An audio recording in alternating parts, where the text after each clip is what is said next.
prepare, respond, serve. This is 5 Stone. The contents of this podcast are the personal opinions and views of 5 Stone and our affiliates. This is not a recommendation for medical practice or a guide for decision making or even to take place for your own personal judgment. We recommend that you always seek out in-person professional training and always follow your established policies and procedures. Now, with that said, let's get after it. Hey guys, this is Eric and John with 5 Stone, and this is our podcast today. We have a very special, important guest with us today, Rene Blackaby. This is going to be a podcast on mental health and especially how it kind of relates to the first responder and to their community. This is a very interesting podcast. She is a professional in what she does. I think the world of her. I could not think of probably a more sincere medic that I've met in my life. I've seen her come into the emergency room and bring patients to us, and she is very sincere, dedicated. She brings the hurt and the pain with her when she brings somebody in suffering, and she is a legit, sincere medic that I would trust with my own life. So we are tickled to have you here with us, Renee. Thank you. Thank you so much for being here. So let's get to it. What do you want to talk about today? Tell us about yourself. Tell us about your personal history, your background. You got some military experience. Yes. You've worked with EMS, fire, special operations, rescue, all kinds of stuff. So you have at it. Let's know. I'm a veteran. Thank you for your service. I was a veteran of the Army. I was a military police officer. I spent 2005 to 2006 in Iraq, so I have got that in my background. I'm a critical care paramedic. I am our station's public relations officer. I am also a part of the special ops team. And I am working on finishing my psychophysiology degree. That is awesome. I'm so close. That's awesome. So you served in the Army. You served overseas in Iraq. Mm-hmm. You're here at Campbellsville Fire Department here in Kentucky. Uh-huh. Campbellsville EMS. Yes. And the last part was the degree you're finishing up? Psychophysiology degree. Psychophysiology. Yeah. Where are you doing that at? Lindsay. That's awesome. Yeah. Lindsay Wilson College in Columbia, Kentucky. Mm-hmm. For those of you that's not from here, that's just the county south of here. It's a very, very well-known college, actually. I have a lot of good degrees in there. Big soccer team there. Yeah, I got a huge soccer team there. So Renee wanted to come on the podcast today, and we're honored to have her because she's got a mission. She's got something that she's trying to do for the community, and it is very much paid off already. She has worked with our videographer here today. He has helped to establish some videos for EMS, Blake Sherlocky, and these videos have already saved some lives. Yes. And how long ago did you put the videos out? A few months ago. Yeah, I think it was a few months ago. I got together with the county coroner, a police officer, another paramedic that I work with, and our chaplain. And the goal of it was to let the community know that we see the bad stuff all the time. Yeah. You know, we respond to all this stuff. And the main subject of the video was suicide and how the calls that we make affect us. And sometimes we have to ask for help. And we're trying to break the stigma of first responders asking for help. So by putting ourselves out there saying this is what we've dealt with and this is how it's affected us, and it's okay to ask for help, we're kind of trying to let everybody know that it's okay to ask for help. You know, everybody needs help. Yeah. If we're doing it, you can do it too. And that's a good point. I think that people don't realize until after 9/11 the impact that first responders felt, because there were so many at that one time, and then their family members and everybody trying to respond that dealt with that high level of stress and had, post-traumatic stress after that situation. Kind of brought an awareness to the whole idea, you know. And I don't want to go down this road too far and get off topic for what you're talking about, but it directly relates to what you're trying to bring awareness to for mental health in the community. Yeah. As first responders, we relate personally to these people with mental health crisis. So if you're somebody who's having suicidal ideations, homicidal ideations, you're depressed, whatever it might would be, because of post-traumatic stress, most of your first responders have been there and are still in the current situation that you're in. Yeah. And there's a huge gap that's lacking for resources for the public, Right. but also resources for our first responders. Mm-hmm. You know, so the video that you made, you want to talk more about it? Like what was in that video? What was really produced with that video? And we can probably try to, put a link to the video and share that video so you all can see that, because it literally has already saved, that we just have been reported to, Yeah. 3 lives in this small community. Mm-hmm. So if people out there that this podcast is all across the world. If you can implement something similar in your own hometown, your own community, think how many lives could be impacted and saved all across this planet because of this one step that you took to implement this. So our goal was, I want to at least help one person. I want to do this to let at least one person know that if you want to ask for help, go ahead. And it turns out that we've impacted, that we know of, at least 3 people. And I've got the video pulled up now, and it's been viewed 9.8 thousand times. So oh my gosh. we've almost got to 10,000 views, and it's been shared almost 200 times. What? So almost 10,000 views. It's awesome. Mm-hmm. Now, okay, let's give everybody a perspective here for the size of Taylor County. Hang on, I'll look it up real quick here. What's the population of Taylor County, Kentucky? Let's see. What y'all think it is? 25,000. It's a pretty good I have guess. no idea. 25,000. Let's see what we got here. Ooh, 25,769. Wow, bud. wow. Good job, man. We got our videographer coming through with the stat machine back there. It's awesome. Spitting out facts, So- son. So let's think about this now. We got 25,000 people in the entire county, and this is a county-based system, an EMS system, and it's already got 10,000. You're almost at half. If it was just, and it probably wasn't just people here in the county, but Yeah. if Well, it was, that's half of our population. right. And it's been shared by, everybody across, I have friends Yeah. all over the country, and they've shared it as well too. So this is going just beyond our community. Man, that is so awesome. And the idea of it was, I wanted to get different emergency service personnel. I want to get their perspective, because each person plays a different role. Law enforcement approaches a scene a certain way. Fire approaches a scene a certain way. EMS does it a certain way. And our chaplain is who we call for help.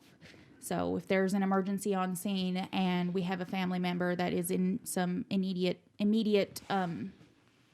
mental health assistance, or they're emotionally upset, we call the chaplain, and he goes and he talks with them immediately. Or he'll go to the ER and talk with the family. So can I ask you, this is kind of a personal question, but what really got you personally put on this path? What made you focus down mental health? Like all the different topics you could have talked about. You could have talked about cardiovascular health, Right. Stroke, anything. It all could have been addressed right now. Yeah, What something really to trigger this path? Yeah. What made you go, this is my passion, this is my mission for the Right. community? And obviously it was a direct call from the Almighty, because you saved 3 Yeah. people's lives. But So I have a very complex history of mental health issues and stuff that I didn't know from, I can remember in 5th grade trying to tell my mom, like, I don't feel good. But it wasn't a physical feel good. It was like I was trying to tell her that mentally something was wrong. And this was in 6th grade.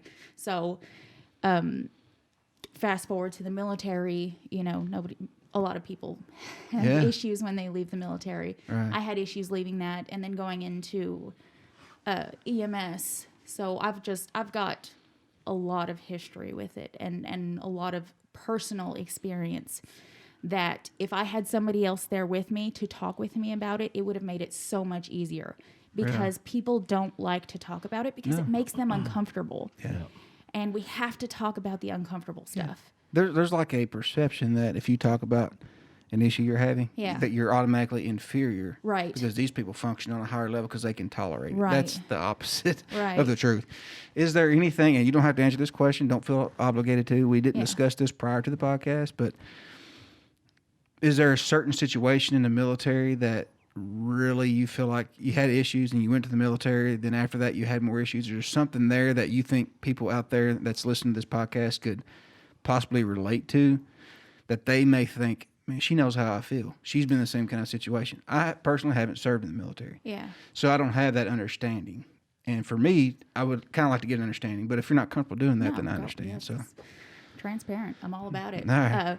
So I was 19 when I was in the military. Like, I went right out of high school, 18, 19 years old, deployed when I was 20. So I was still developing. I was still young. Yeah. I didn't have any life experience, and I was thrown into this situation.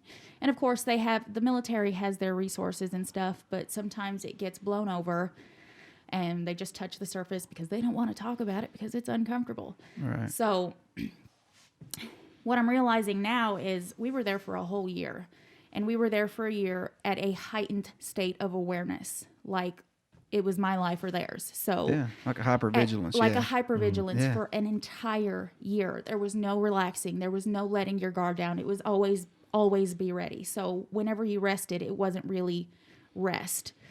So, and then I have certain, my truck got blown up once, and everybody was fine. It was just, Oh, that's nothing. My truck just got blown up. My truck got blown up. I mean, seriously? It was a little bomb, and we were okay. So Who says that? Is there such thing as a little bomb? Like, I don't know if that exists. I mean, I guess technically, physically, it might, but yeah, I was just okay. Just a little bomb. We're good. I say that now because everybody in my truck ended up okay. Oh my gosh! And because my turret was facing the other way, I didn't get peppered, but we ended up okay. And very early into the deployment, so because your turret was facing the other way, that you didn't get the shrapnel. Yeah. Like my gun was facing that way, and it hit from behind us, and the whole side of my truck got peppered with shrapnel. Oh my gosh, Renee! And my head was down, So. Was everybody else inside the vehicle? Yeah, everybody else was inside. I was a gunner. I should have clarified that. I was the gunner, so I was up top with my gun. You were on the turret. Yeah, I was on the turret, facing that way, and it went off behind, and it's really. So was it an IED that you all drove over top of, or was it on the side of the road? It was on the side of the road. It was on the side of the road, and like it went off, and the way people describe it, if you haven't lived it, it's hard. It sounds funny, but I saw the flash, and I didn't hear anything. Like, I saw the flash, and then our truck stopped, and nobody said a word. Because we're like, did that just happen? And, like, I sat there, and I looked down, and I looked at my hands, and I looked at everything, and I had to, like, touch my arms, and I'm like, am I okay? Like, what just happened? And my team leader kept on hitting me, and he's like, hey, are you okay? And I was like, I don't know. Like, I don't know what the heck just happened. So... How far was the IED from where you all were at? We were in the middle of the road, so less than 10 feet.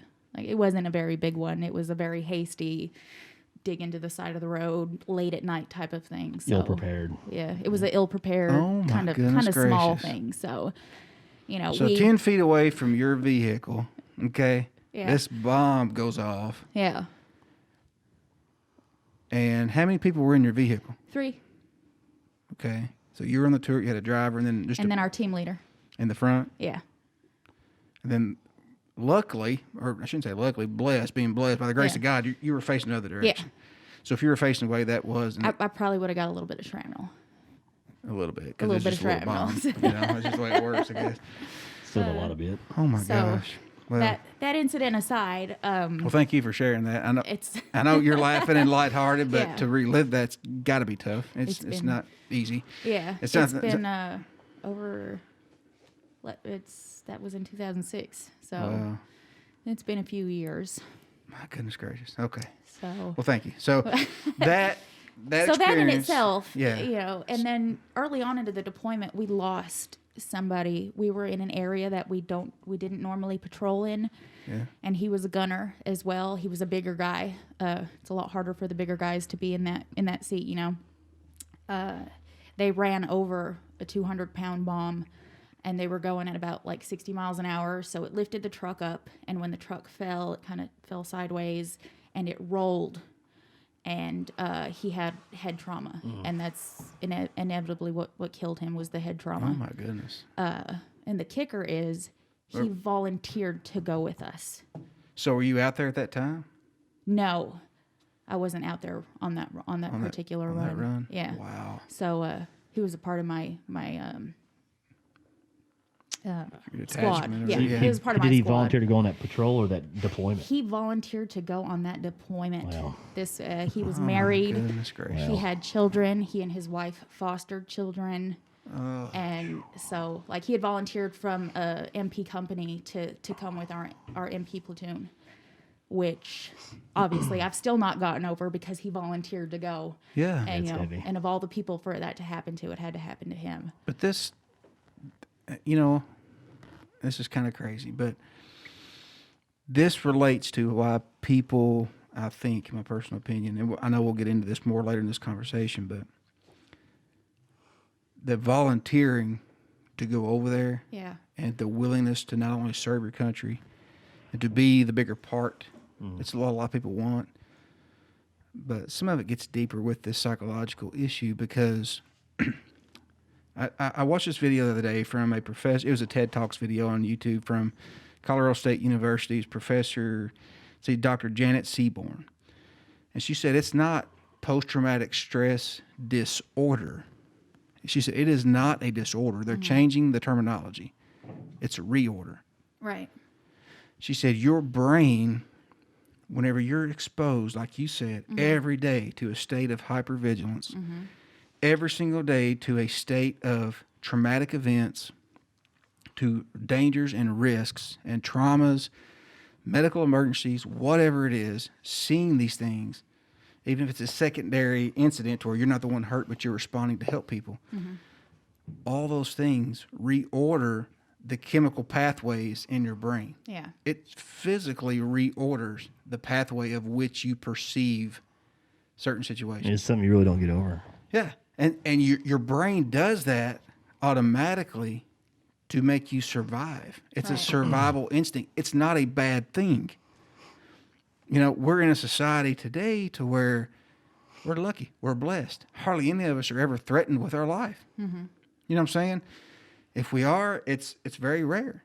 How many times in your life have you been like, I'm probably going to die today right now? You probably count them on one hand, maybe if that many. Yeah. You know what I'm saying? That's just the average. Yeah, but in the majority, I get what you're saying. The majority of people, the majority of the public will never have that threat. They won't. Yeah, and so they don't perceive the same way that people who have perceived those daily dangers and threats, because their brain is reordered in essence of how it responds to certain things. People like, us, and been in the military, EMS, law enforcement, stuff like that. I can say now, like, I definitely understand what she's saying about that reorder, because I can't take my family to the mall, to Walmart, nothing, and not be on edge. Right. Because Yeah. I know what kind of evil's out there. Yeah, you're right. It's very rarely would it affect anybody, but I know it's there. It takes a long time to come back down. Yeah. So, like, afterwards, when in the middle of a deployment, you get 2 weeks of leave. When I went home, I was like, my family just looked at me like, who are you? Because I was so uncomfortable being in the car, and there was people next to us, and it was physically making me sick because there was people driving next to us, and I wasn't uncomfortable with it because my mind was set for danger. Everything is a danger. Oh, yeah. And going out in public. Even if you saw something odd on the side of the road Yeah. after that, your Right. experience. You know what I'm saying? You see Yeah. a piece of trash over here. You see something that's like, oh my gosh, what is that? Yeah. You've got to think that subconsciously. Going out in public, going to Yeah. stores, any odd sound that I heard, I was like, what was that? Yeah. And like, My goodness. my family didn't talk about it, but I could just see the looks on their face. Yeah. Like, they're like, are you okay? And they were like, they were afraid to ask me about it because they had no clue what to do. So they just looked at me in fear, which kind of made me feel bad because I'm like, it's not your fault. I didn't really know what I was Right. dealing with. I was just living it. And, it's after the fact that I'm starting to look at it and realize exactly what was happening. I'm seeing the trauma. I'm seeing what become of it and how I acted afterwards and the repercussions of that. Yeah. So those experiences that you've had since a child and then getting exposed to combat and seeing those situations and nearly losing your life, and a guy that volunteered to deploy losing his life within your own unit, those impacts Then you come back home. Then you've got to try to shut that off and adjust to normal society and function like a normal person that doesn't exist. Right. A normal person that does not really exist. In today's society, here's an interesting concept. What made you, because you were MP. Yeah. Why'd you go to EMS? Or fire, whatever you did first. It was, being a police officer in the military is different than being a police officer in the general community. There's people in the military have a lot more to lose if they mess up. People in the outside world, some people just do not care about anything, and you know, I wanted to feel like I was making a difference to somebody, and medical had always been in the background of my mind. So I was going to school. I found this EMT class, and I was like, you know, this will be a good step in the right direction. Get my feet wet, see how I like it. Yeah. And I got on the ambulance, and I was like, I freaking love this. Like, I can do this. This, you know, it sounds stupid. I realize that, and you know, people might make fun of me for it. But like, I got on the ambulance, I was like, man, I can do this. You know, and I went through the class, and the first big thing that happened, I was riding with a seasoned paramedic, thank God. Because we went to a cardiac arrest, and we got her in the back of the truck, and I remember that paramedic looking at me in the eyes, and she's like, okay, this is as bad as it gets. Start doing compressions. And I was like, okay. And I did compressions. And I realized at that point that when everybody else is freaking out, I can calm down. Yeah. I can follow directions. Oh, this is it. And you know, I'm like, okay, go. Oh my gosh, this is it. Okay. Sorry, I'm getting excited. All right. So this is exactly where I wanted to kind of go with this. And I didn't plan this. For people watching this podcast, listen, this was not the direction that we said, okay, we're going to go down this path. This is in my mind. I had from the research that I've done, being a medical provider, I was like, this has got to connect. Okay. So at a state of hypervigilance in Iraq, 24/7. Yeah. How similar is that to EMS? Oh, it's absolutely similar. Like, I mean, you go onto a scene and all this stuff is happening, and you got to be ready to act like on a dime, because obviously people's lives are at stake when you go into if you go into a situation where somebody's not breathing. I have to be the calm. I have to be the person that says, okay, this is what we're doing. Right. It's okay. You know, some people are going to freak out, but I can control myself enough to direct the situation and realize that I have a certain set of guidelines of what I can do to save this person. But what about when you're back at the station and you're not on a call? It's downtime. But is it though? But is it really downtime? Is it? No, it's. That's where I'm at, because even though you're in Iraq and you're in a state of hypervigilance all the time, when you were back, I'm assuming, when you were back in a controlled base, I say controlled lightly because you could always be attacked, I guess. Inside the wire. When you were back inside the wire and you had your security and your perimeter, and you were like, all right, man, I'm taking off the body, I'm taking off this, I'm going to go to the mess hall, I'm going to do, whatever. Yeah. You probably had a little bit of a chance to kind of like, okay, you know what I'm saying? But at any time, it could be like, we got to go right now. Right. EMS is the same way. It's There's exactly no difference. Like that. For 24 hours at a time. So how did your brain function overseas? You come home and you're like, I want to help people because you have the need to serve. It was already built in, and I didn't realize it. That's what I'm thinking. I'm not a psychologist, okay? No, you're right. I was programmed to do that. So now that's your comfort. Yeah. And what did you just say? Whenever I was in the back of a truck and somebody was having a cardiac arrest, everything went calm. Yeah. And she's like, this is now the only reason it would go calm for you, and not you take anybody else off the street, throw them in the back of a truck, and be like, hey, they're in a heart attack, do chest break. They're going to flip out. Yes. They're going to flip. Yeah. Right. But what did you do? I got calm. I got calm, and I had the same conversation the other day. The same conversation today with somebody else, and I said, I've been in medicine for 16 years or something. As a provider, I still, to this day, I did it whenever I was a flight nurse. I slept in my flight suit with my boots on. Mm-hmm. Okay? And I'm not exaggerating, every minute of the day where I wasn't stopping to eat while I was at the base waiting for a flight call, I had the policy book in my hand reading it. It was a state of hypervigilance But as soon as we got on scene, calm. After a first few, exposures to it, that's where I was at calm. As a medical provider today, before I go to the emergency room and I work in that ER setting to where you don't know what's coming in, I feel a little bit of anxiousness. And it's just like, I want to study up on a couple little things just to make sure that if I'm faced with it, that it's fresh in my mind for tomorrow. Right. As soon as I get there, calm. Yeah. Yeah. I can remember watching a newscast on the Bin Laden raid. And I think it may have been Obama that said this on the news. He said, what got me the most was whenever the SEALs, because I guess they had like their heart rate monitors and all this so that they could monitor. I'm assuming that's what he said. He said, whenever they went in to get him, all their heart rates dropped. Yeah. And I was like, are you freaking kidding me? How badass are these guys? You know what I'm saying? Mm-hmm. But you look at it on a civilian side even. Yeah. That's whenever we calm down because that's our comfort. Right. You can hit me with like, hey, I need you to do this math problem. And I'll be like, oh, gosh, I don't know what to do. I don't know how to do algebra. I forgot how to do this formula. What does X stand for? I don't know. But you put me in like, hey, this person's having a stroke or a heart attack or their arm's chopped off. All right, cool. Yeah, I got this. Because you were trained for it. Yep. Because your mind was constantly, if this happens, this is what I'm going to do. So you function more in a stress of, I shouldn't say more, but you function more comfortably in a situation of hypervigilance and high stress. Yeah. So if you were to not have this job, I don't know if you can even answer this. I don't know.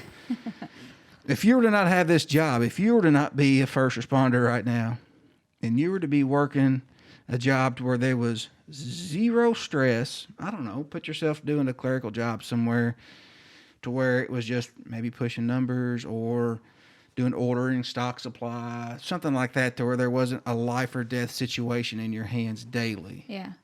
How do you both perceive that your daily mental functioning would be? I'm just curious. I don't know that I could. From a very early age, I wanted to do something that I felt was worthy of my time. That sounds a little snobby, but if I was going to do something, it was going to be something worth impactful doing, impactful. Yeah. It had to be towards a greater good, and that's just who I am as a person. I've always felt like that when I was little. I was like, I'm going to be a state police officer. And then my grandma was like, that's a man's job. And I was like, okay. So I went to the military. That's great. I was like, I will show you. That's right. I'll show you what's up. That's how that was just ingrained in me. That's just who I was as a person. So I don't know that I would be satisfied with something like that. I could not do it and be okay with myself. What about you? Well, I've definitely experienced this. After several years working for the city of Louisville, I hit that point where if I didn't get out of EMS completely, I was at that desperate point. Like, it was either get out or eat a bullet. In my opinion, there was no two options, no other options. So, so I did. I quit for a little while. So for about 6 months, I went to work for a local cell phone company, and I sold cell phones for about 6 months. And it was cool for a little while. It was fun not having to worry about much. But you got to the point where, hey, you didn't fill out this paperwork right. You did this spreadsheet right. I'm like, okay, did anybody die? I was like, he's like, that's my next thing. It's like, this is perfect. That's my next point. Who cares? It's a piece of paper we can. Oh my gosh, this is it. Yes. So it wasn't long after that. It's like, this is petty. There is. Yes. I cannot live in this environment. It's not for me. I took the break that I needed, but it's time to get back to it. That's my point. Yes, because, oh my gosh. Okay, so a job that I once had, I'm not going to give you more information.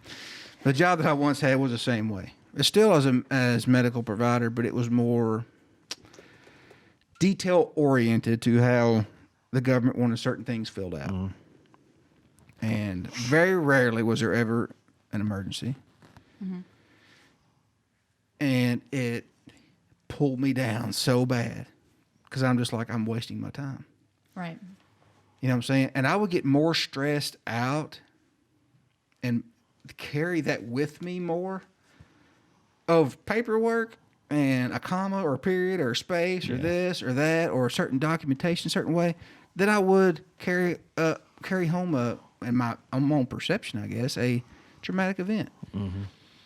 I think it's because our brains are reordered to function a certain way in society. Yeah. That is crazy. Yeah. Wow. Okay.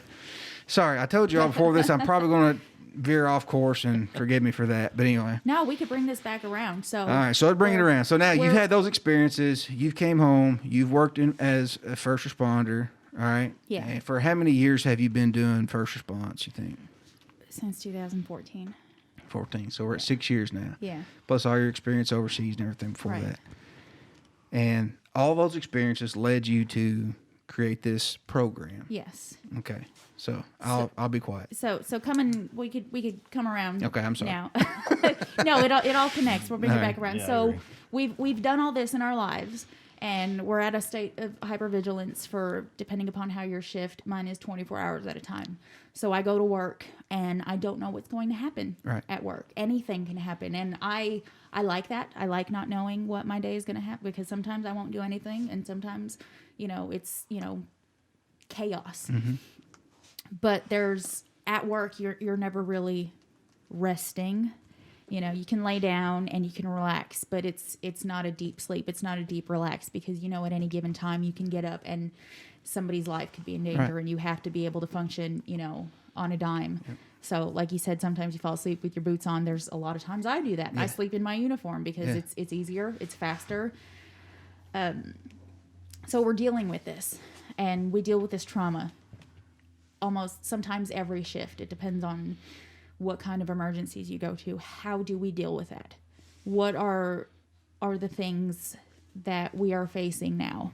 Because I might go into work tomorrow and have the hardest call of my career. Right. I don't know that. That might happen, and I have to mentally be prepared for that. But what happens if that does happen and I wasn't ready for that? So the goal okay, so when you say what happens if I wasn't ready? Yeah. What do you mean? What happens to who and to what and to where? Like, what do you mean by that? So if, like, I think I'm mentally ready, like I can handle things, but there's calls that I've been on where I think I'm ready to handle it, like as bad as it's going to be. I thought I was ready. I wasn't ready. Right. So you're talking about what happens what happens in that situation? You're talking about on your end. On my end, afterwards. Okay. Afterwards. Okay. Afterwards, gotcha. yes. Afterwards. How do you cope with it? How do I cope with it? How am I going to deal with that trauma? And people deal with trauma in a whole bunch of different ways, and there's a bunch of stuff that I want to talk about on how to deal with it. But me personally, I have to talk about it. I have to talk about every aspect of it. I have to go through the run, minute by minute, and say, this is what I did, and could I have done anything different? Right. And I have to be at peace knowing that I could not have done anything else for that person. Like, that run was going to go exactly how it did, but there's time. That's not always going to be the case. Try to establish order in a chaotic situation that you can't establish order. And that's how EMS is. It's not one box, because there's so much gray area, because every run is different. Every person is different. Every circumstance is different. So you can't train like, this is what I'm going to do, A, B, C, D, because sometimes you go into a situation and you have to approach it differently for a certain reason. Right. That's how all first response is. Yeah. You know what I'm saying? In the military, in my opinion, you have law enforcement. Yeah. Who go to a traffic stop and pull Right. somebody over because they got a tail light out, and it turns into a shooting. Right. You know what I'm saying? Gunfight for your life. Yeah. Right. You know what I'm saying? Like, you just don't know. And that hyper state of awareness. And the thing about EMS and working in smaller communities is there's a good chance that you're going to know that person that you're going to. Mm-hmm. Yeah. Or you've already established a relationship with that person because they're chronically ill. Right. Or it's one of your coworkers' relatives, in my case, that they don't train you for this. Like, they can't, you can't possibly be ready for that kind of call because you don't know what's going to happen. Not only are you dealing with a severe trauma to a person and their family, but this is also your coworker's family. Like, how do you get ready for that? How do you deal with it? And, you know, there's times after that call, and I still do it to this day. I'll go through it word for word, like what I should have done and why I did the different stuff that I did because of the circumstances. And everything is justifiable. And there was not anything that I could have done to make a difference to that person. And I know that, but I still have to talk about it. And it still bothers me to this day. Well, it does. And you've brought people into the emergency room where I've been, and horrible traumatic situation. Yeah. And I've seen you sit there and still you talk to me. I'm like, hey, what do you got? What do you got? And you'll give me the report. Yeah. Here's what we got. We get to work on the person. We're doing the best that we can. After the fact, I've seen you still sit there and be like, okay, so here's what happened.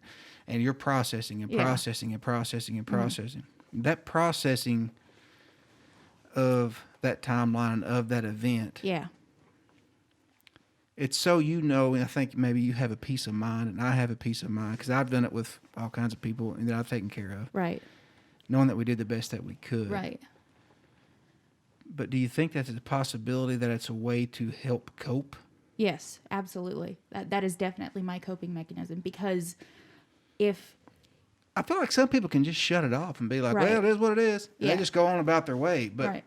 It's easy to do that on a lot of calls, but there's some where you can't help it. Yeah. Like if I do that because I want to know if I did something wrong as well. If there was something that I could have done differently and I'm in that ER and I have a question and I said, hey, I did this. Could I have done something else? Yeah. You know, and sometimes the answer is yes and sometimes the answer is no. And that not only am I learning at the same time, but that is my coping mechanism. That is how my brain processes it. I have to talk about it and I have to talk about it over and over again. Because and you can change your habits on certain calls. Right. After an event like that. Just a little story that I experienced. We got called to actually, it wasn't even my run. We picked it up because we had better access. It was a rollover MVC on I-65. And it sounded like it was just run-of-the-mill. Everybody's out of the car, walking around. Yeah. And we're like, oh, it's going to be easier. Get here, take a bunch of refusals and go back and eat supper. So as soon as we roll up, it was ice cold, pitch black, you know, the way the winter nights are. It gets pitch black at 4:30 now. So we roll up and completely off my game. I was just prepared for a very basic call. And I walked around the side of the truck and this guy hands me a lifeless 2-year-old that was not properly restrained, had severe head trauma. And agonal respiration. So just from the word go, just completely caught off guard. All right. Everything went wrong. Got him back of the truck. He was clenched. Couldn't get his mouth open to intubate him. He was just, again, whatever could go wrong went wrong. Yeah. And that severe, stressful situation, we don't deal with 2-year-olds every day in this critical situation. It's like, you're trying to decide what size tube you're going to use, what size intubation blade am I going to use, all this stuff. And I just remember thinking to myself, like, God, I'm not prepared for this. Yeah. And then from that moment on, I've never not been prepared for a pediatric call again. Right. So, like, immediately the next day, I've downloaded an app on my phone, and it's not left since. And that's been a few years ago. Yeah. In fact, it was December 2nd, 4 years ago. Wow. But every call I get that there's a pediatric involved, like I've got it brought up before I ever get there. And that's a habit I will never break because of that run. You know, as far as a goal of the podcast in general, just Five Stone in general, is to bring awareness to the first responders in your community. And I'll be the first to admit that I did not have an understanding. I won't say I didn't respect you guys, but as a nurse, I didn't have an understanding and the level of respect that I have until I started flight nursing. Mm-hmm. What you all see and do out there, there is no doc. there is no medical provider. There's no nurse practitioner. There's no anybody for you to fall back on. Mm-hmm. You've got some policies and procedures that you follow. You got your board, regulations that you go through. It's your job to memorize a stack that thick of what you have to do, and then apply it to not black and white situations like it's printed, but in gray situations. Yeah. I didn't know that until I started flying. And for the people out there that's listening to this podcast that are not in first response and do not have an understanding of this, I really want you to listen to what I'm going to tell you really closely, because I want you to get an understanding of where people like Rene and John come from. As a nurse, I worked for probably 10 years or so before I even started being a flight nurse. I worked in the ER the whole entire time. Multiple traumas, multiple deaths, multiple just horrible things that we have to deal with every single day. My first scene flight with Air Evac was dispatched to an ejection in one of our local counties, our bordering counties. We get there, we're hovering over the scene, we're trying to find a spot to land, and I look over and see this Suburban or Tahoe or something, the top of it's flat. I look at the medic and I'm like, hey man, they've used the jaws of life, I guess, to cut this thing off. Ain't that what y'all do? And he's like, no, bro, that's flat. I'm like, what? He goes, no, it's smashed flat. I'm like, dude, there ain't no way. It looks like the top's gone. He's like, no, it's collapsed flat. Boom, adrenaline hit, start sweating, pulse bounding, like, I'm not ready for this. Just like what you said. They taught us in the academy at Air Evac, when you get to the scene, nurses, you're going to be humping your medic's leg, saying, God help me, I don't know what to do. I said, man, whatever. I've seen all this stuff come in the ER, blah, blah, blah, blah, blah. They said, you're going to be like an angel coming from the sky in that helicopter to save the day. Get ready. And I'm like, no. We landed that helicopter. I was overstimulated with noise, sounds, smells, screams. Mm-hmm. I was like, what is going on? I looked at that medic and I said, what do I do? Exactly what they told me I was going to do. Right. And I said, what do I do? He's like, what are you talking about? And I was like, oh my gosh, what do I do? Yeah. And he's like, just come on, get the stretcher, come with me. And I'm stepping over car parts. I'm stepping over fluid. And I'm like, is that blood? Is this, what the heck's going on? You know what I'm saying? I work in a trauma center. You know what I'm saying? But it's different. Right. I said, over here, come to the back of Unit 6 or whatever it was. So we opened the back of the ambulance door. The guy's laying there, leg about ripped off, tourniquet on, blood all over the floor. I'm slipping in the guy's blood, about to fall down. The guy has an open skull fracture, brain matter hanging out. Mm. He's got a collapsed lung, a pneumothorax. He's posturing, seizing. They can't get an airway. I'm like, what have I signed up for? Right. And they're like, hey, we got to paralyze this guy, get him intubated, get an airway in. Nerdy nurse over here, I'm calculating his kilograms, trying to calculate my dosages on each medicine to give him the exact milligram measured down to a half of a cc. And they're like, what are you doing? I'm just like, I'm shell shocked. I'm just like, I don't know what to do. Right. And he's like, put him down now. So we get the guy down, we get the airway secured. I'm like, I've never even paralyzed somebody, right? Like, I'm freaking out. Yeah. I'm like, oh my gosh, you guys got a tourniquet on. It's like a real tourniquet on somebody. I've never seen this before. You know what I'm saying? Right. I'm like, I don't see any more blood coming out. I think it's good. And he was like, we're good, man. Come on, let's go. I'm like, okay. I was like, hey, I think his lungs collapsed. He's like, here, pop his chest. Put a needle in. I'm like, huh? What? He's like, here, threw me the kit. It's George Wimsett. Yeah. I'm like, George, what are you talking about? He's like, dude, pop his chest. And I'm like, is this a spot? Yes, it's a spot. Are you sure? Yes. And I'm like, I don't know if it is or not. He goes, oh my God, dude, pop his chest. I try to draw up the medicine. I'm shaking so bad I can't get the needle in the vial of medicine. Yeah. And I get in the helicopter and I'm like, I just want to go home. Yeah. That's all I want to do. I just want to get this flight over and go home. That guy lived. He lived. Wow. Called the base and said, whenever I get my prosthetic leg, I'm going to come back and see you. At that moment, kind of like what you had, I was never unprepared ever again. Right. I had a piece of tape that I stuck on my flight suit pant leg. As soon as the flight went off, I was calling the ground crew. What's the patient weight? All meds calculated. Mm-hmm. down to how much I drew up and when, and everything was prepared and ready to go. Right. I stayed at a state of hypervigilance in order to be able to function. Right. You know, and it's so crazy that that what you're doing right now with EMS and what we're doing with this, all of our past experiences. These people with mental health disorders are in the same boat that we're in. Yeah. A lot of them. Yeah, because this stuff just doesn't go away overnight. And a lot of our people that we're having with depression they're veterans. Yeah. Who have been overseas and fought. Or they're people who have had some severe past traumas in their life. Maybe they're first responders. Yeah.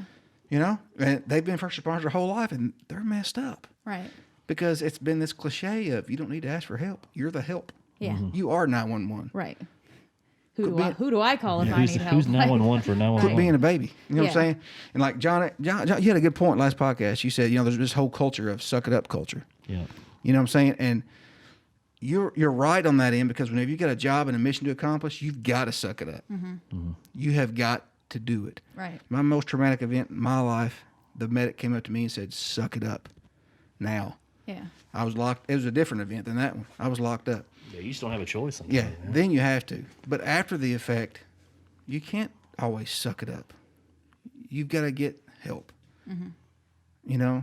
And these people out there can't just suck it up. They've got to get help because their life is in the balance, really. You know what I'm saying? Yeah. Those suck it up moments are usually, they come on quick and they're over quick. Right. Yeah. You know, those super high stress, those gunfights that we talk about, those scene runs that are extremely critical, past personal abuse, like those are usually typically, it happens quick and it's over quick. Yep. And that's when you got to suck it up. You have to suck up. You have to put everything behind you, suck it up and fight. But that event's over. What does that do to you? A month later, 3 months later, a year later, and you're still having trouble with this event. Yeah. That's when there's no suck it up. It's like you have to, reach out for resources and help. Right. And this is a part where our agencies are severely lacking, because I kind of think we're at a crossroads in how the older medics and the old school way of thinking is still kind of trying to be pushed on these newer medics, and it is very much a culture of you got to suck it up and just do it, and then we don't talk about it. Like, you just do your job because that's your job, you're supposed to do it, and then that's the end of it. Yeah. Like, we have to be able to sit down and say, okay, well, this is what happened.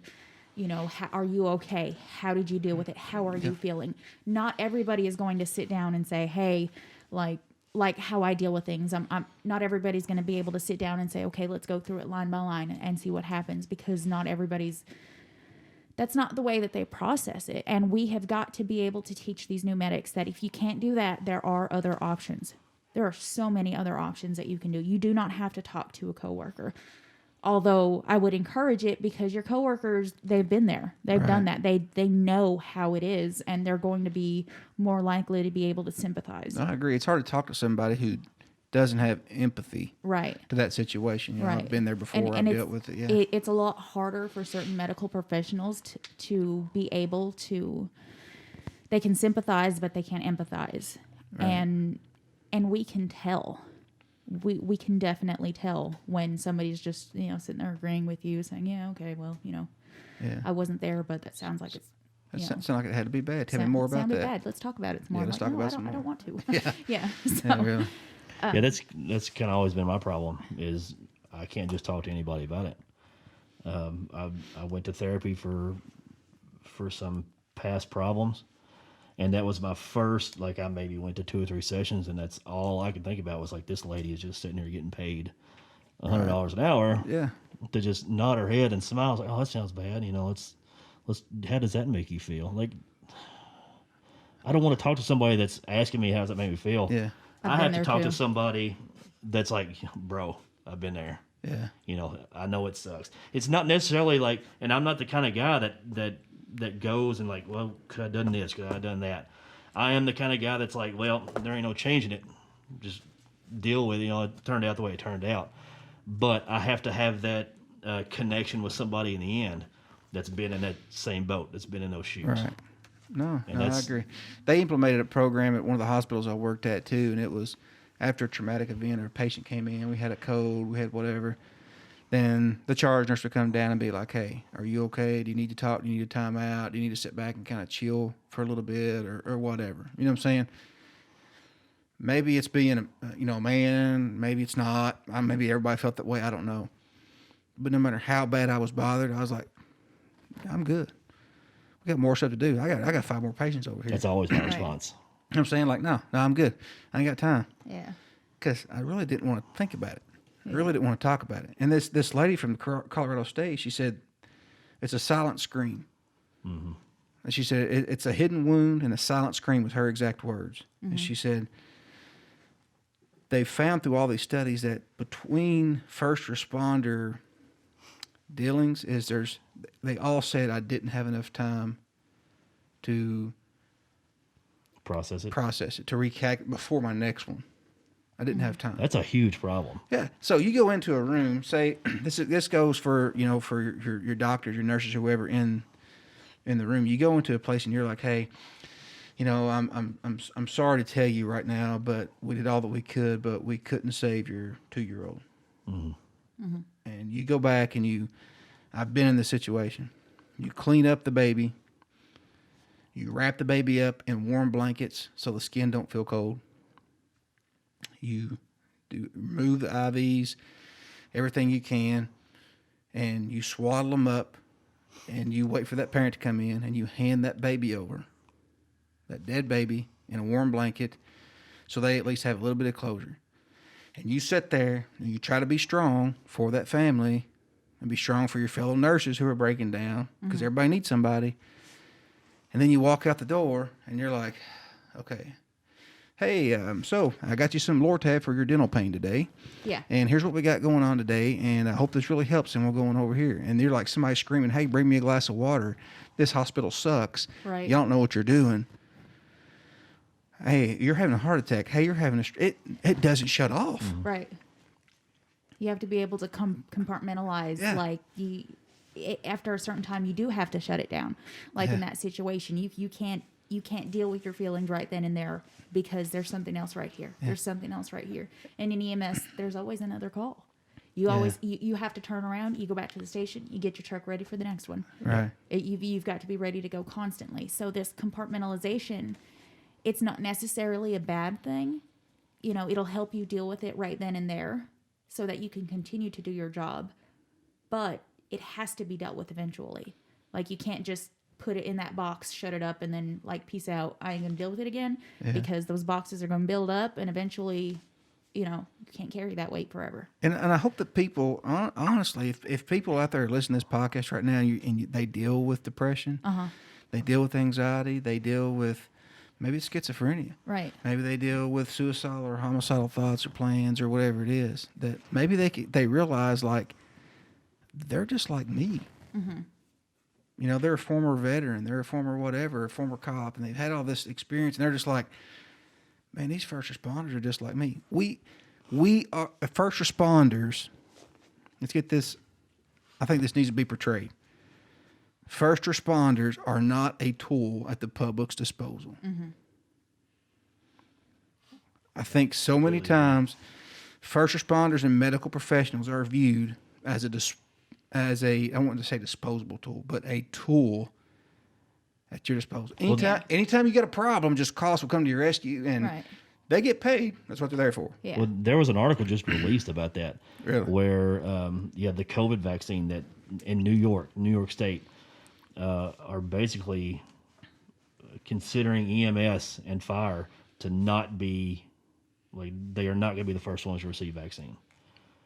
Like they don't need it. We've got too many other things to worry about besides giving these guys a vaccine. I mean, no matter what your opinion is on the vaccine, right? Still, the fact that the state is saying who's your front they're line? Not important enough to get it first. Yeah. That's an issue. And it's just like our soldiers.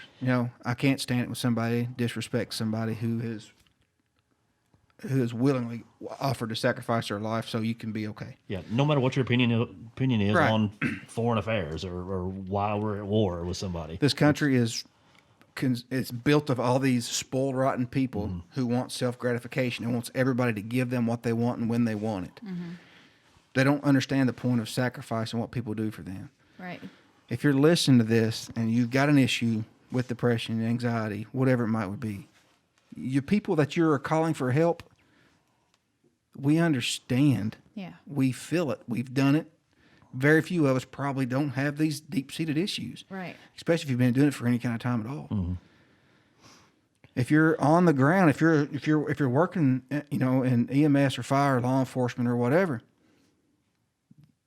you got to understand that the person to your right, person to your left, to your 12, to your 6, they're probably in the same boat you're in. Yeah. So with your program, and you created this video, and the video got released on the EMS website. Yes. Our Campbellsville, Taylor County EMS Facebook. So just by doing that, this community had 10,000 views on a video, saved 3 people's lives in a small community or county of 25,000 people. Yeah. So that shows you the level of distress that people are really in. Because that's just one section. That's just a few people that caught it. That's not saying there was only 3 people in the community that had a problem. Right. That's the 3 people that reached out. That How many more people still don't want to reach out? Yeah. Or how many people saw that and didn't report it, that it made an impact on their life. Right. So I don't want to get you off track or topic of what you're doing, but what else within the community do you feel needs to be done or addressed to reach out to our public who are suffering and our first responders? What do you think? We definitely need to have more public education. We need to, and that's a lot of the problem is people just don't know, and they don't know what they don't know. Like they don't know what programs are available to them. Like nationally, there's a whole bunch. Like you can call a phone number anytime, 24 hours a day, the National Suicide Hotline, if you're having those feelings. And we'll put that number up in the video so you all can have access to that. But we need something more than just us. Obviously, if somebody's having suicidal thoughts and they can't handle it and they need immediate help, they can call us, and we can get them to the ER and they can get to a mental institution if that's what they need. They can get help that way. But we need more than that. We need to not let it get that far in order to give them help. We need that intermediate help that I'm having these feelings, but I'm not going to do anything about it. But if we don't address those depression feelings, those suicidal thoughts before they become actions, we can't just put a Band-Aid on the problem. We can fix the problem from step 1. And we need programs in our local community to do that. We need public education. We need groups that say, hey, if you need help, call me at any time. And I know people say that, but like how comfortable are these people with doing that? Right. We can't put all of this on one person. We cannot put it all on our EMS chaplain. Love him to death, but he's only one person. Right. We can't just call him for absolutely everything. So in our communities, we need the chaplains. We need councils. We need everybody to step up and say, if this is what you're feeling and you need somebody to talk to, call this number at 24/7 and we will be there locally. Right. It lets people know that their community cares for them and they don't have to just necessarily call a national suicide hotline where they might feel it's less personable, like because it's national, somebody's in a call center like 800 miles away and they just don't get it. Another thing too is what you all did was very smart because you put it on social media. So we live in a pretty rural area. So let's say that they're down and out because they don't have the finances they need to keep going because of COVID-19. Right. They've lost their job. They've lost whatever. They don't have an income. Right. Yeah. So maybe they don't have a landline phone. Maybe they don't have whatever else. I don't know. Maybe they've got a way to, be on a Wi-Fi connection for a while. That's all they've got left in their home right now. And they've got their cell phone. Yeah. And they got on Facebook and they see that and they're like, oh my gosh, I got some help. Yeah. You know what I'm saying? Maybe looking at it from a point besides a phone call, like what you all did, could possibly be a key. Right. You know what I'm saying? Like hitting that social media, it's so big because 10,000 people watched it. Yeah. 10,000 people aren't going to call a phone number and be like, hey, just letting you know I know you're here if you need me. Right. You know what I'm saying? But Right. 10,000 people watch a video, and you know that those people are connecting by seeing those statistics. Yeah. I think it really comes down, and this is a touchy subject, and I'm just going to say it like it is. All right? It's accountability. Yeah. If you're in your hometown, let me rephrase that. Consider your hometown right now and ask, not yourself, but everybody around you, who is responsible for the well-being of the general community? Who is responsible for the general health and safety in your town and in your county? That's step one. Who is responsible? You're responsible. Ultimately, we say you're the first responder. Yeah. Yes, you are. If an event happens somewhere and you're the first person there, you know what to do to help take care of somebody. Uh-huh. That's not what I mean. I'm talking about if you're the one in a situation, there's nobody there to help you, and you're having like a mental health crisis or whatever it might be. Maybe it's and we talk about all the time, like school shootings or public disasters. Ultimately, in all the whole big picture, who is responsible for establishing programs to protect its citizens? It's your community leaders. Yeah. Your elected officials are responsible. And if we as a society and of citizens of this country, in your county, in your own area, do not stand up and take a stand and hold these people who were voted into office accountable for establishing programs, policies, and procedures to protect our people who are having mental health crisis, to protect our people who are at risk for a public disaster, a school shooting, a church shooting, anything at all, we're doing a humongous disservice. They're responsible. Right. Ultimately, it would be who? It would be your mayor. Yeah. Right? Your mayor's in charge of that city. Or county judge. A county judge executive, maybe a county judge, maybe your elected, senator for that area. Yeah. Maybe it is your sheriff. Yeah. That mayor doesn't go out into that county. You know what I'm saying? Maybe it's your sheriff. It's just more than just, hey, I got a sheriff badge. I'm a good old boy assistant. Everybody knows me, so I got voted in. Right. No. That's pathetic if that's how you run your county law enforcement protection. That mayor cannot implement changes to help people outside those city limits, but that sheriff can put methods in place and spread awareness. Right. And until we start holding our leaders accountable, and I'm talking about our sheriffs, I'm talking about our police chiefs, I'm talking about our city council members, Yeah. I'm talking about our county judge executives, I'm talking about our senators, I'm talking about all these community leaders. They work for us. Period. Right. And it's also on us, though, to make them aware. It is. Because, You know. and that's the point of this podcast, is like they may not have a true understanding of like, holy smokes, this is a problem. Right. And what you're doing is key because you're bringing awareness to it. Right. But why isn't this done in a newspaper weekly? Right. Why isn't it done on the virtual newspaper online weekly? Is it going to cost the city anything to take out a 4x4 ad? If you're having problems with this, call this number. Like, I wonder, did the city, I'm sure the city has a Facebook page. Yeah. Columbia has has a Facebook page. Did they share your video? I don't know. That's It got shared a lot, like almost 200 times, so I'd Yeah. have to go through. And I know a lot of important city entities did share it. Yeah. So they're making those strides and So efforts, there, yeah. some people are, but Yeah. So it was just that one time, though. How many times is Yeah. it going to be gone back through and reshare it? Yeah. And how many other ways can we say this? We can do it multiple different ways because maybe that avenue wasn't enough for everybody. Maybe it wasn't, true. you know. and it takes people coming together thinking outside the box. How can we Right. do this? So we've got to hold ourselves accountable. That's a good point. You know, we're the ones on the front line. We're the Right. ones that see it and that deal with it. We feel the stress and the PTSD ourselves, and we relate to these people, and we know that we don't have a resource. Right. Think about that for a minute. We work. If we were on a team together, us three, and I don't feel comfortable talking to you, Something's wrong. I'm probably not going to call anybody else. Right. Yeah. Because I know you all know how I feel, but I Yeah. just ain't going to talk to you about it. Right. You know what I'm saying? So it's like it loading, saying, hey, here's a resource, trying to find a couple ways to attract some different people maybe. Right. Yeah.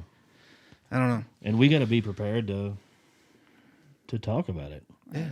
You know, like this summer, like I had a string of like multiple pediatric traumas and cardiac arrest, and talking to one of my best friends, he's like, "Hey, you know, you okay? You know, you need to talk." I'm good, bro. You know, and like at the time, like immediately after the call, yeah, I'm good. In fact, I've got another call waiting. Yeah. You know, but it's again, it's the week later, the year later that you got to be able to talk about this stuff. So if you could is there any other main topics that you want to address or ways that you want to go with it? Anything they haven't touched on? So I want to talk about ways to deal with it. How else can you deal with it besides talking? Because not everybody wants to talk, but it's known that after a certain amount, stress can physically make you sick. Mm-hmm. Like you will physically get sick. Your health will deteriorate. You'll be more susceptible to lifelong diseases, to general illness. And if we are chronic sick, fatigue, chronic disorders, fatigue, if we are not on our A game, we cannot help anybody else. So our agents, a lot of agencies, well, I say in this area, just because I know for a fact, have many gyms in the facility. You have got to physically get the stress out of you. If you don't want to talk to somebody, physically get it out. If you like lifting, lift. If you need to run, bike, baseball, softball, tennis, whatever your niche is, go do it. Yeah. Because even if you don't want to talk to somebody, if you can get that out physically, it'll help you. It'll help bring those cortisol levels down, and eventually you're going to feel better. And maybe you might get to the point to where you can feel better enough to talk about it. That's a good point. And you're addressing both your mind and your body, because there is a big connection between mind and body. And people don't realize that they're not taking care of themselves. That's true. When you get the state of hypervigilance, it's kind of like I used to do a smoking cessation. Yeah. And one of the programs we do with people with smoking cessation was whenever you feel the need to smoke, go exert yourself heavily for 5 minutes. Right.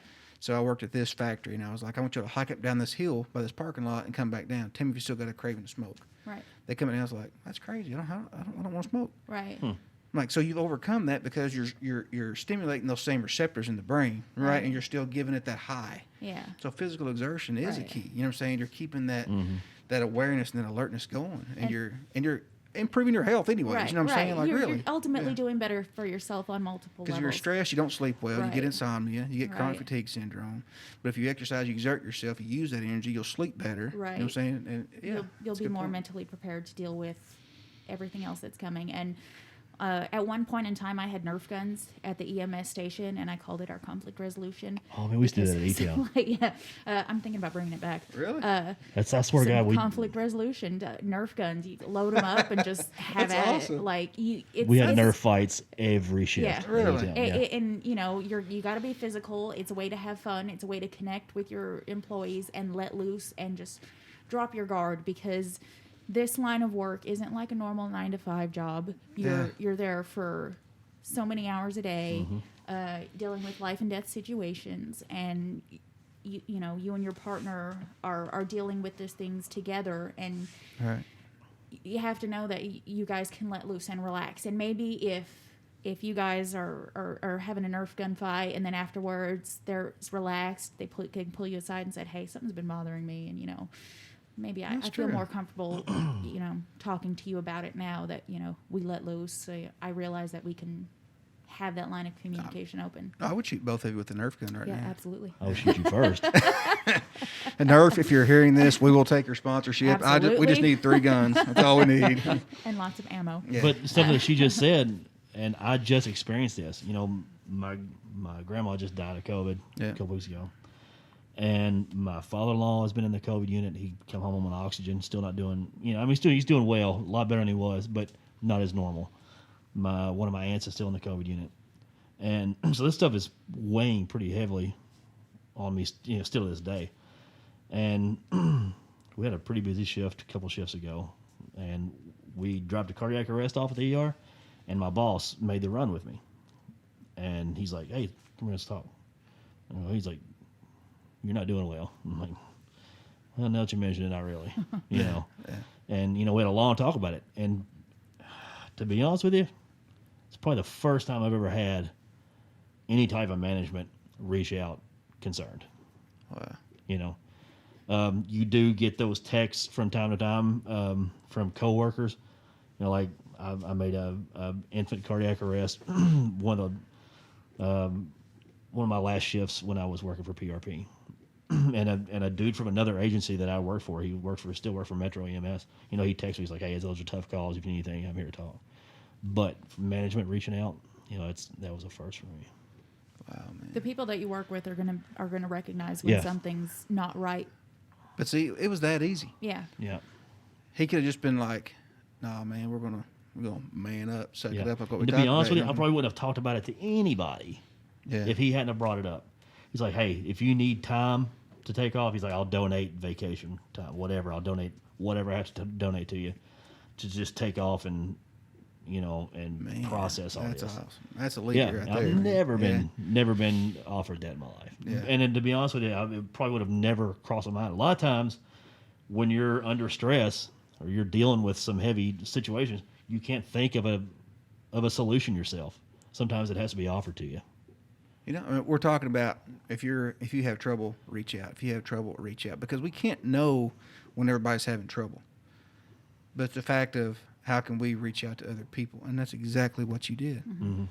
You know, it's being proactive, not reactive. Absolutely proactive. And we talked about the same thing with the protecting yourself. People call it self-defense, but that's a reactive situation. Yeah. Self-protection is a preparedness mode. Right. And so in society, in our communities, if we sit back and say, you know what, we're going to be proactive about this, and we know this exists. So if you're listening, communities who had just heard this podcast, or you got shared this podcast to, you are now aware. Right. That in your community, all over this world, your first responders are struggling. Yeah. People in your community that have past experiences with the military, first responders, or any traumatic life events are struggling.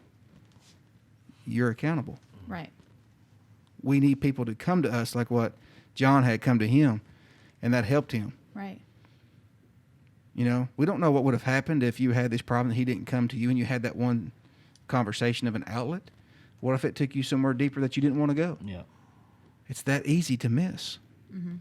So, EMS leaders, Reach out to your people. captains, everybody, reach out to your crew. Quit having the old salty medic, as Conover says, suck it up mentality. Once it's over, care. How about that? Right. How about you care? How about you serve your crew? Our Motivation Monday podcast that just now came out was protecting the line. You protect your people. Without your people being protected, everything else that you're trying to do falls apart. Community leaders, mayors, sheriffs, police chiefs, fire chiefs, here in this county, listen to me, in every other county across the state, across this country and the world, you are now aware. You are now accountable. Citizens, take this podcast, share it with those leaders. Right now, take this podcast and send it to them. May require a city council meeting about this issue so we can start addressing it. You're the only way to get it done, right? Is there any other way you can think of besides the community coming together and doing it? I mean, not really. I mean, it's that's a huge deal. But again, and we've touched on it multiple times today, but we are accountable as well. You know, get a group together. Yeah. At your service, at your department, and help each other out. Peer support group. Yeah, and that's something me and one of my best friends was talking about the other day. Was there's nothing locally. You know, like I just searched on support groups that focus on first responders, and looking at the map, like it's scattered all over the place. But zoom in on Kentucky, and there's nothing there, nothing in Kentucky. Right. So yeah, if one of us needs help, you know, it's each other. Yeah, there's nothing personable to go to. Right. Yeah, there's plenty of hotlines and websites and stuff to go to, but sometimes it just takes talking to your buddy. Yeah. That's been on that same type of run. Right. Work those same calls that you can relate with. Yeah. That gives you enough to keep going. And I want to let people know that you don't have to have a certain amount of life experience to be able to. You don't have to have. You don't need all of these credentials to be able to help somebody. Yeah. If you want to help somebody, That's true. set it up. You don't need to have a degree. You don't need to have 20 years in. If you want to help somebody, go do it. You have to be the change. You have to be the difference, and you don't have to. It could be anybody. How good does it make you all feel after a run when somebody brings you all pizza or cookies or something like that? It feels good I think it's to cool, know yeah. that the community is recognizing even just one person saying thank you. And those people don't have a degree in Right. psychology. No, You know what I'm saying? They're like, these people care. I want to show that I care. Right, So if those people can do it, right. why can't Anybody can. your elected officials? Right. Why can't your police chief, your Right. fire chief, your EMS director, Anybody can make a your difference. coroner, your mayor, your senator, your city council members that you elected? Yeah. Hello, are they bringing Yeah. you, are they bringing you any cookies? Are they bringing you any pizza? Are they even having a conversation with you? Right. No, because you're paid and suck it up and deal with it. Right. Well, And I've kind of been on that side of the fence as well, where like 2 months after my wife and I was married, she was hit head on by a log truck. And Jeez. so she had like a partial foot amputation, open left femur, all kinds of bad stuff. She was trapped for nearly an hour.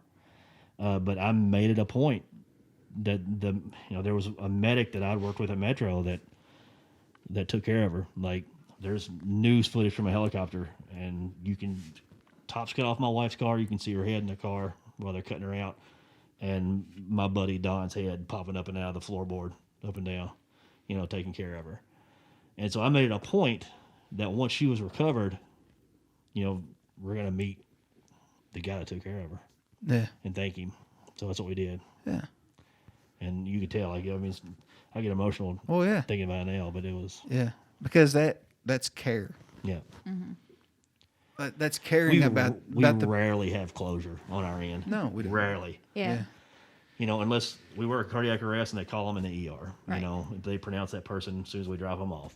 But those critical patients that we take long distance to another hospital, we put them on a helicopter and they fly off to a distant hospital. Yeah. We rarely ever get any kind of follow up. And we talked about this. Same with the dispatchers. What kind of closure do they get? Yeah. They get left out a lot. Yeah, they do. They get neglected. People forget that they are the true first responders in that they are taking those calls. They're not physically there, but they are there on the telephone. So a lot of times they're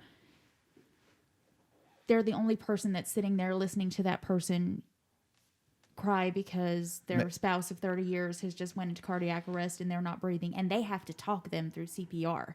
Like how much mental stress is that when you're having to calm somebody down over the phone and give them instructions on how to save their spouse's life. Yeah, they may be hearing somebody's last breath, last dying words. There's a YouTube video of the audio from the call that was in Radcliffe, Hardin County, and if I'm not mistaken, he was a service member there at Fort Knox. Come in, and there was some of course, domestic problems, and he come in and was in the process of pretty much murdering his family, and one of his children was in the closet hiding with a phone call 911. I've heard it multiple times. I was actually working there, when it happened. It wasn't my run, but just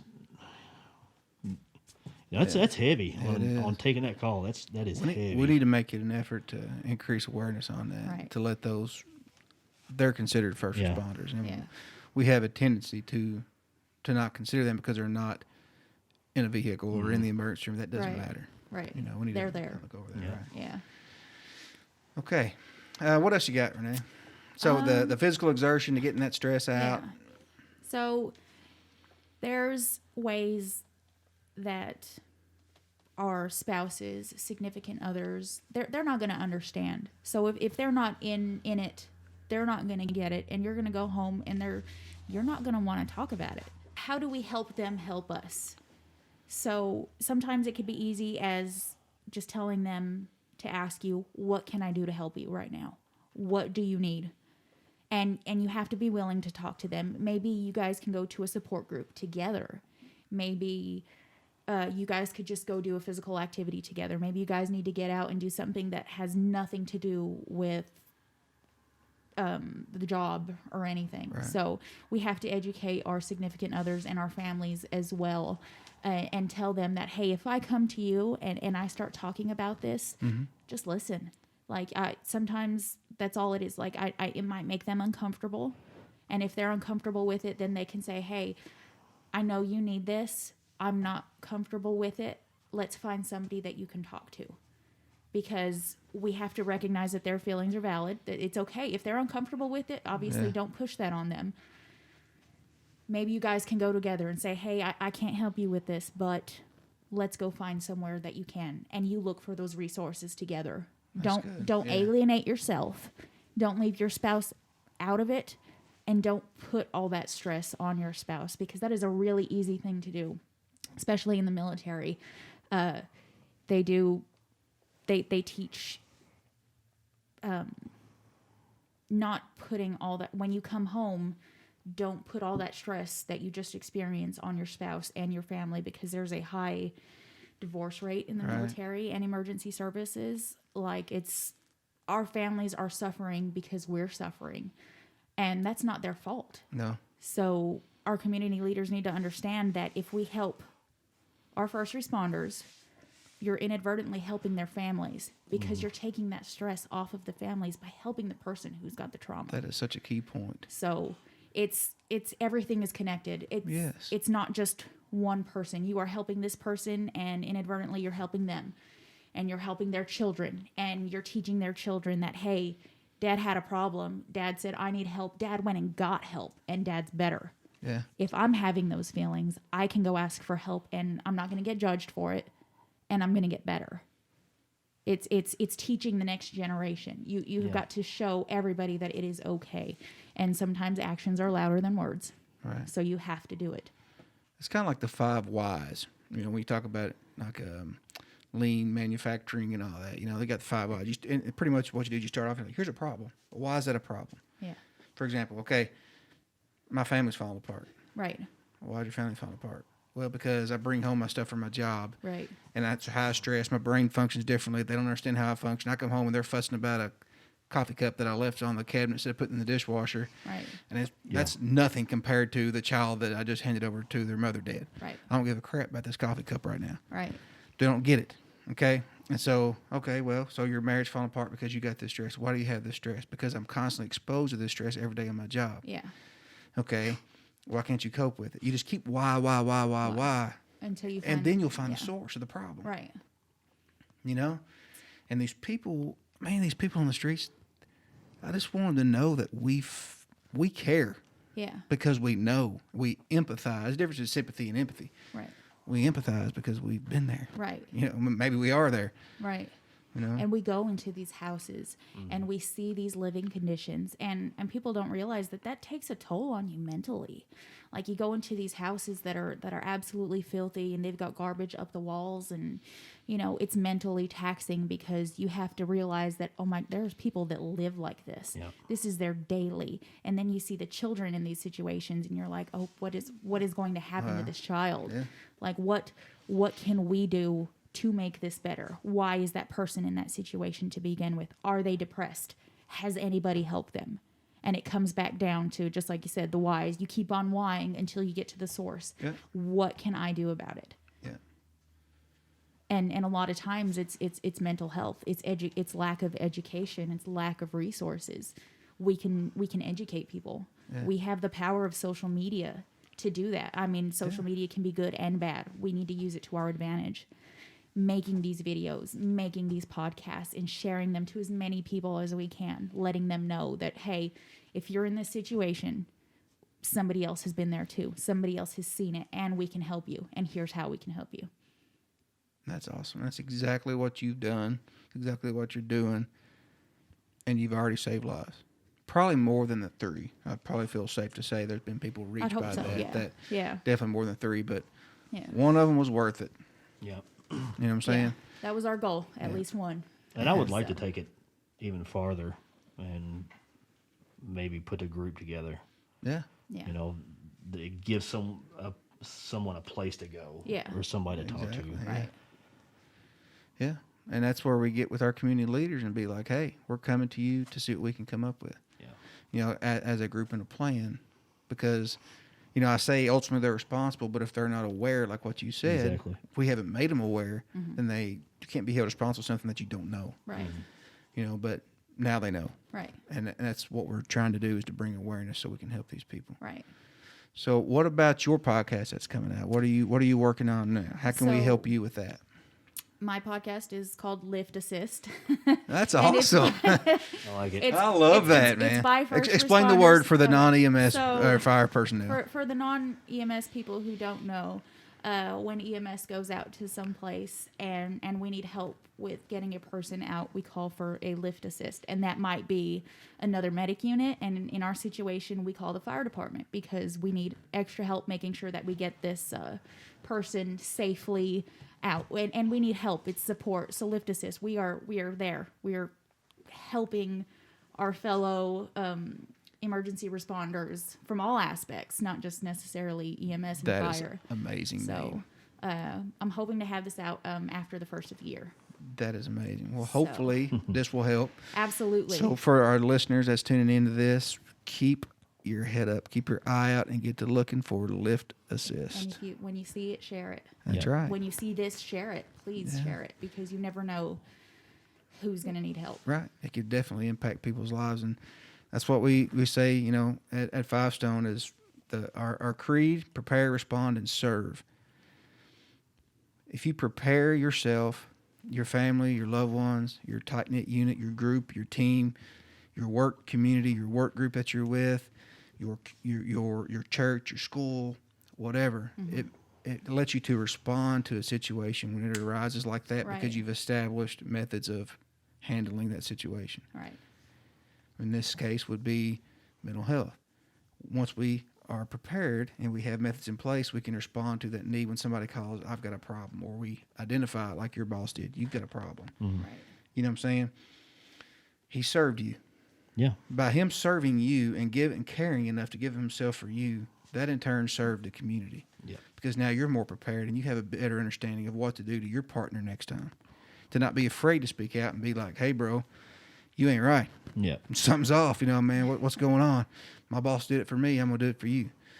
It's contagious, Right. You know, it spreads down the line, and that's what we're here for. Yeah. Prepare, respond, and serve. You know, Lift Assist. I'm excited. That's going to be awesome. We'll do everything we possibly can, obviously, to help you out and Thank to you. help you to get that going. Guys, if you're listening, Lift Assist. Rene Blackaby. Anything else? I'll Any probably have you as a guest on mine as well. I would absolutely so. love to. Any time whatsoever. Yeah. Anything else you got, John, Renee, anybody? If you need No. help, ask. Yeah, exactly. Call for lift assist. That's right. Assist. No, I think we need to, like I said, I found a bunch of websites for first responders, so we need to put that in our, Absolutely. we'll have that put in our, show notes, description, Okay. YouTube description. That way it gives you something to go to. And when we get together in the future and maybe put something together locally, we'll continue putting this stuff out. Absolutely. Yeah. That is awesome. Is that it? All right, guys. We'll wrap up this podcast episode. Thank you so much for coming on. Thank you. Thank you. You're a good friend, and you're even a better medic. So I appreciate you guys for all that you do, seriously. And everybody out there listening to this, thank you for checking this out. Please, we're doing these video podcasts now. We're on YouTube. We're on, Apple, Spotify, Stitcher, Amazon Music, Google, all the different podcasts that we're on now. Our website's 5stoneusa.com.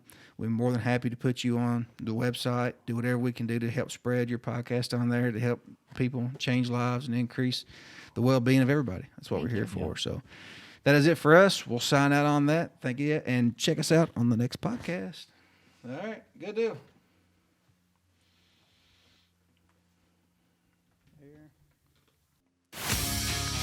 This has been a production of Five Stone. I'd like to thank you guys for taking the time to check out our podcast and video cast today.